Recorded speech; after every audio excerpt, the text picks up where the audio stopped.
నీకెందుకు ఆ బరువు అమ్మ అమ్మ అమ్మ అమ్మ అమ్మ అమ్మ ఎక్కడ వేయాలి నువ్వు దోకుంటే అక్కడ దాయాలా దోకైతే ఆజ్య లేదు రే ఆజ్య లేదు అక్కడ ఉన్నాను ఆజ్య లేదు ఎవరు పిలకండి ఏంటి ఆజ్య లేదు లేదు ఆజ్య లేదు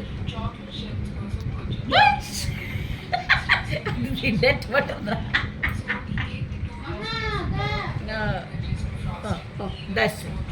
ఆజ్య లేదు ఆజ్య లేదు అక్కడ దిండే ఉంది ఆజ్య ఇక్కడ దిండే ఉంది ఆజ్య లేదు కదా దిండే ఉంది ఆజ్య లేదు ఆజ్య లేదు ఆజ్య లేదు ఆజ్య లేదు ఆజ్య పిలు బాబూన్ వచ్చేస్తాడు పిలు బాబూన్ పిలు పాస్ పోసేసావా